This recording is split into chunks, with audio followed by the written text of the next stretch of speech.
We're going to explore what I call the paradox of availability, how it propels you through the ranks, and then when you get to a higher level, it will quite literally stop you from progressing and undermine your ability to lead and especially to innovate the future. I'd rather be sidelined trying to achieve greatness than watch greatness achieved and it only set on the sideline. Now introducing your host, Jacob Emery. This episode of the Iron and Infrastructure Podcast is brought to you by Unlocking Greatness with Jacob Emery, a coaching community built for those ready to become the strongest version of themselves. Weekly calls, proven playbooks, and a community built to grow. Greatness is not given, it's unlocked. Join us today at jacobemery.com or DM coach at jacobemery44 on all social media platforms. Availability is normally your best ability. For years it is. It's something that just showing up sometimes is a separator. It helps you climb through the business ranks pretty quick, accelerate through that company ladder. It's a powerful mantra. I've said it multiple times. I think it's a key component to acceleration, to progress. But doesn't mean it has to be forever. And it definitely doesn't mean it should be forever. What happens when that very strength becomes a weakness, actually becomes something that sets you back, holds back your progress, and doesn't actually allow you to have the progress that you should? We're going to dive into this today. Availability does have a point where you cannot be available. When you start out, you always need to be available, showing up, doing the thing consistently, day after day after day. Come in early, stay late. But then, at one point, it shifts completely. We're going to explore what I call the paradox of availability, how it propels you through the ranks, and then when you get to a higher level, it will quite literally stop you from progressing and undermine your ability to lead and especially to innovate the future. So the first part is the climb. Availability is the superpower. It's showing up. It's doing what you need to do. Think about when you first show up to a job and you start out lower paid, unskilled, and just being there, being reliable, being someone that somebody else can trust. They know you're going to show up. They know what you got to give every day. That is a complete superpower. You're eager to go. You're ambitious. You're motivated, inspired. You're just ready to go. It is one of the best abilities that you can have. Top 5 things for progression at an early age. But then it becomes this like strategic advantage, like just being there. You can't do a good job if you're not there. If you're calling off every other day, if you can't even show up to work, you're not getting paid, you're not on the clock, you're not reliable, you're not dependable. So you build a reputation just by showing up. And not just by doing a good job, but by constantly being there to do a good job. The consistency carries a lot of weight, and it takes a lot of pressure off leaders that rely on you. When people know they can depend on you, it does create this trust factor that is must have. It's must have for any business, any company, anywhere. And it becomes like a bedrock, a foundational component to your acceleration. Professional respect definitely comes from just being there when you're supposed to and doing the thing you're supposed to do. It's about being present, being dependable, and first and foremost, just showing up. Sometimes just showing up, whether it be in business or in life, just going to the gym sometimes is the win. It's the consistency over time, not the intensity for a little bit of time. So the hands-on experience that you get by being there will create opportunity. It will help you provide certification opportunity, better training, more development, whatever it may be. Just by being there alone, you will get time invested in you because you invested your time consistently in the business. So you learn a lot of different facets of the business. You'll see problems probably quicker because you're more aware of them, because you're available. And so it becomes a really, really strong way to learn, to soak everything in like a sponge, and it creates positions for you in the future because you're constantly showing up, and that's what leadership is all about. But then there's a turning point.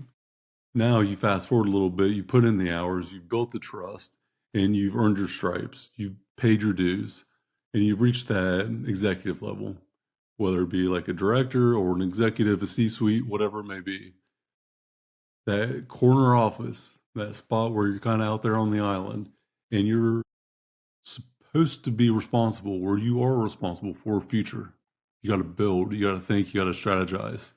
And perhaps you're launching your own business or your own success venture, or you're a maker of something that doesn't exist yet. Strategic thinking, vision, high level execution. These things are very difficult to learn how to do. And this is where the paradox kicks in. This is where being available becomes a weakness. Your eagerness to jump in, the open door policy, the always answer your phone. I always got 5 minutes to talk, turned into 50 minutes, can now become the thing that absolutely limits your ability to provide a future for the company or for whatever you're trying to build. Consider the cost of constant availability at this stage. You need strategic blocks of time to be in the present moment, doing the thing that you're supposed to do. You don't have time for distraction. It's too hard to get back into the rhythm when distracted. If you're locked in for 45 minutes and someone comes into your office and just bothers you, it's going to take you probably another 45 minutes to get redialed back in. And by that time, you've spent all your energy. Time. So time is the most precious thing that you have to protect. Alex Hormozy says maker or manager. He splits his days differently. And I do something very similar. I have priority blocks. But what you do with your time is absolutely crucial. If you are available for everything, then you're not progressing anything. Nothing gets done if you're always available. As a leader, this is a tough transition. It really is. Because if you're available for everyone, they don't solve problems. And you're solving their problems. And you're not solving your own problems or creating a future that isn't there yet. And so that time that you spend doing that thing is not only hindering yourself, but it's hindering them as well. So that precious commodity of time has to be enforced strictly in your calendar. You must prioritize your calendar and make sure that no one comes in and disrupts that. It's the classic trap of sacrificing the future growth for what feels safe and urgent right now.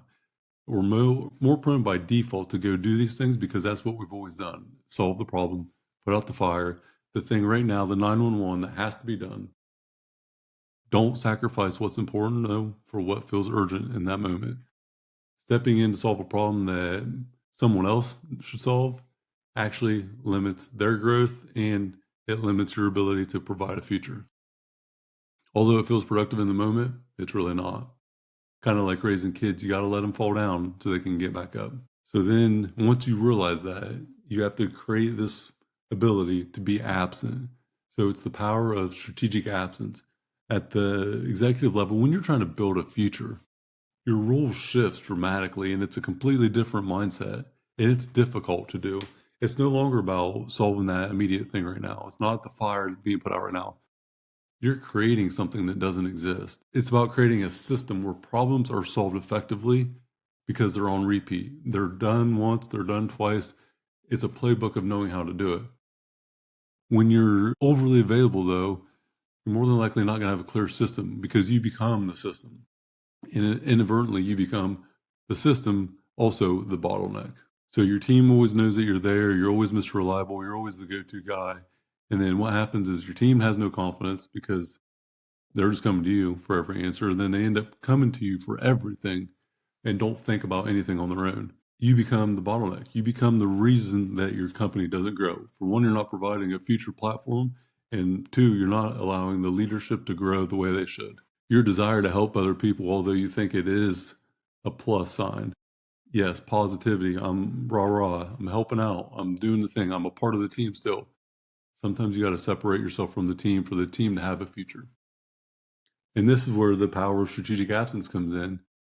It's about trusting the team, empowering that team to progress through and find solutions, be in the solutions industry. You have to reinforce your confidence in them to go do what they know they can do.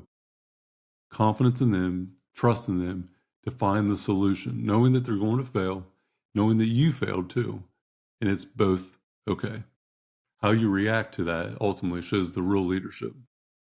So if every minor issue is coming to you, if the team's not able to take care of problems on their own, you are the bottleneck. By being less available, by not being there for the 911 call, the fire being put out, by just not having that availability there, being on the island, the team knows that they can't come to you unless it's really important. So they become a lot better at solving problems before bringing you problems. They become solution focused instead of problem absorption and then take it to someone else. This episode of the Iron and Infrastructure Podcast is brought to you by R&R Pipeline Inc., an infrastructure company. Join our team today at rrpipelineinc.com. You force the system to work, build the system, people follow suit with that system, the people get built through the system. So this creates accountability and it creates a proactive culture for solutions.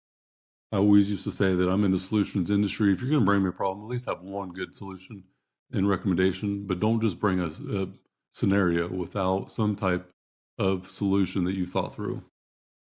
So here's a little bit of actionable advice. How to transition. I think this is the hardest part. How to transition. So how do you do it?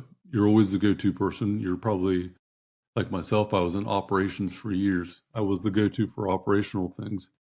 Contracts, dialogue, knowing the work very definitively, knowing the scope of work very well, the contract language, the go-to for that, knowing how and who to put in different scenarios. But what happens when that's not you anymore? This is where you figure out how you are as a leader, because you have to be able to delegate to others and let them elevate themselves. You don't want to just tell them what to do, though. You have to teach them what to do. So you have to set clear boundaries and expectations. You have to communicate very decisively, very direct, and very clear. Do not leave room for interpretation. If it's up to interpretation, it is not a clear expectation.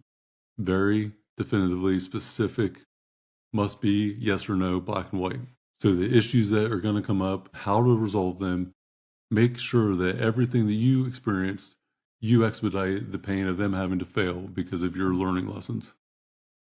So if you empower your team to take on these challenges, you empower them, give them the confidence that you believe in them. You know they can do it. They will accelerate at this, but they are also going to fail.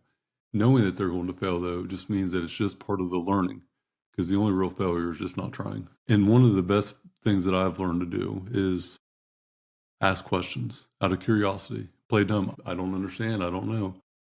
I have X, Y, and Z problem. Well, why? Why is X the problem? Why is Y the problem? Why is Z the problem?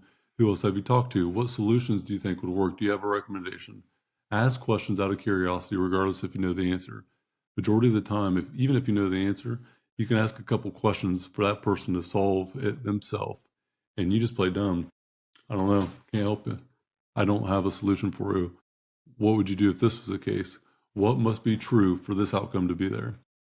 You start to become a better leader when you teach how to solve problems by asking questions, not by giving answers. So for you to continue to grow, though, you have to block out your calendar. 6 to 9 a.m. almost every day, I have a priority block. I focus on what matters the most. I block out time to focus on the priorities to execute according to plan. And I don't deviate on that. That is what I'm doing in the morning, because that is the time that I am mentally the best for creativity, for whatever I'm working on. I'm the sharpest in the morning. This is the time dedicated to just kicking ass, strategic planning, building a vision for the future, developing models and systems for whatever I'm working on. These things drive long-term success. Just doing the work is a big part of it, but you got to know how to do the work. You got to know what you're doing the work for, the purpose of it, the outcome that you're going for, the target you're trying to hit. And that is where real growth comes in. That is the hardest work out there. It's whenever you can create a future that doesn't exist yet, a model for it, a blueprint, a roadmap, and then actually seeing it go through and be done. That is where real growth starts to happen. Building a future that does not exist. And it is so hard and so complex sometimes to get a simple message out and show what the target is that we're trying to hit. So at this stage in development, it's not about your presence. It's about your perspective. So it's not about presence. It's not about you physically being available. It's about the frame, the perspective in which you're trying to build this vision for the future. It's about going toward the growth, what the future looks like, how to create a better future for everyone on that team. How do we build this blueprint out to make individual success for team significance? And it's about the journey to climb up this mountaintop. It's about leading. And whenever you're a leader, you see a lot of leaders where they have the rope over their shoulders and they're pulling all systems ahead. But that lead role is a lot different. You're not just navigating the team. You're not pulling the whole team along. You're guiding the team for the future. It's not just pulling everyone. It's about having your own weight that you pull, but it's about knowing where you're pulling to. Availability is your best ability. When you're starting out, it absolutely is a mandatory for you to be available to climb up through the ranks of the company. But whenever you get to a certain point and you're creating a future, you're building something that doesn't exist yet, availability, your presence will absolutely suffocate you, and it'll limit your ability to create a future. Build your reputation and expertise on consistently showing up, and then go find that island, because once you reach a certain point, you cannot approach it the same way. The challenge then becomes the escape, the dialogue, the time set aside for executing on an island. It's a lonely road. It's not something that a lot of people get the opportunity to experience. And for me, just understanding that if I'm available for everyone, I'm not building a future for them. By being there to answer questions, I am by default not building a place for them to go. So if I have to seem like I'm not available for them, it's because I'm trying to build something for them, a bigger and better future than what is today. And that's the whole point of what design is. That's the whole point of what building a future is about, the vision, the blueprint. If no one built a future, then the present becomes the present again and again. So think about your availability. Do a quick audit. Audit your availability. Availability audit is what I call it. Are you available for the right reasons, personal and professional? Are you available for someone that's not maybe available for you? Are you investing your precious time into someone that's not willing to invest in you? Are you giving and not receiving? Are you doing the things consistently day in and day out and then never seeing a reward for it? Make sure that you're bringing solutions to the table, not just problems. And make sure that your time is spent wisely. Show up early, go home late. I had so many hours spent off the clock where I was growing, and a lot of them hours off the clock that I never got paid a dime for probably paid me tenfold years down the road. The extra time put in when you're not maybe getting paid for it, it's that personal development off the clock. It's working on you outside of the time you're getting paid. So if you're a leader out there, are you hindering growth? Are you becoming a bottleneck by not allowing the people to execute with what you're teaching them to do? Are you not teaching them the right methods?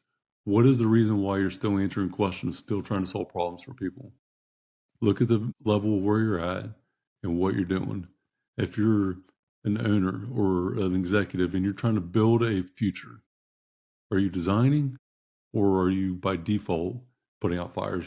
At some point, there has to be a transition. So if you're going to build up the availability, create the progress through that availability, the consistency of showing up.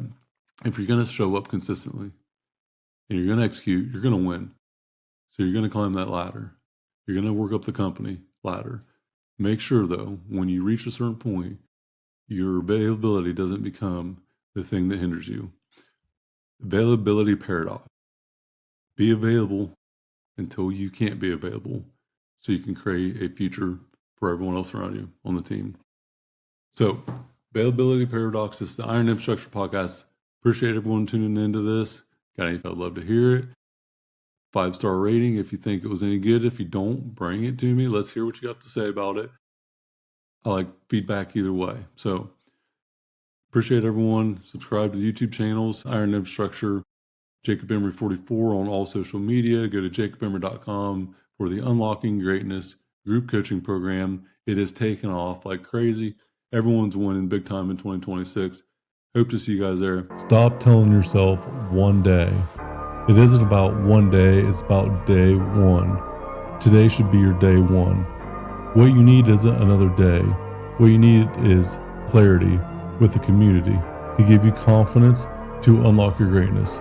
That's what the group coaching program is all about. Confidence, clarity, via commitment. Hit the show link in the notes. Let's start unlocking your greatness now, today.